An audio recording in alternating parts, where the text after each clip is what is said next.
বাংলাদেশ আমাদের প্রিয় জন্মভূমি।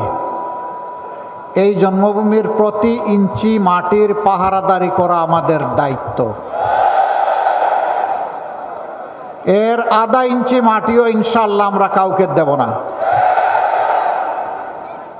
জুলাই যোদ্ধারা বলেছিল জীবন দিব, জুলাই দিব না। আমরা তাদের সাথে সুর মিলিয়ে বলতেছি জীবন দিব, মাটি দেব না। কোনো আধিপত্যবাদ আর বাংলাদেশে মানা হবে না। বাংলাদেশ স্বাধীন দেশ হিসাবে মাথা উঁচু করে দাঁড়াবে ইনশাআল্লাহ। আমাদের যুব সমাজ তারা প্রমাণ করেছে দেশের যে কোনো মর্যাদা রক্ষার জন্য বুক চিতিয়ে লড়াই করতে তারা সর্বদা প্রস্তুত।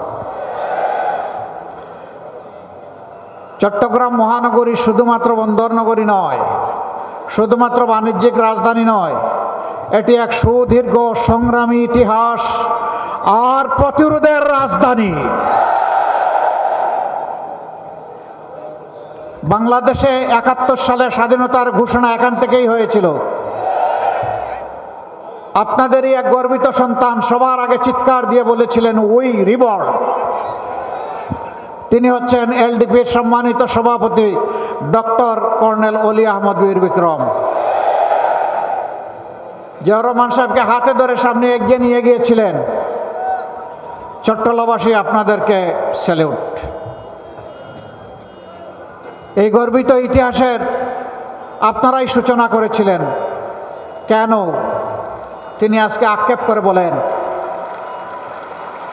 আমি লড়াই করেছি রণাঙ্গনে, আমি জাতীয়তাবাদী দল গঠনে আমি ছিলাম দ্বিতীয় ব্যক্তি জিয়াউর রহমান সাহেবের পরে।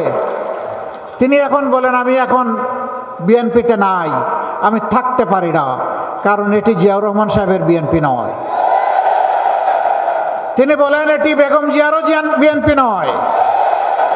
তিনি আরেকটি কথা বলেন, সেটা আমি বলতে চাই না, তার মুখ থেকে আপনারা শুনে নেবেন।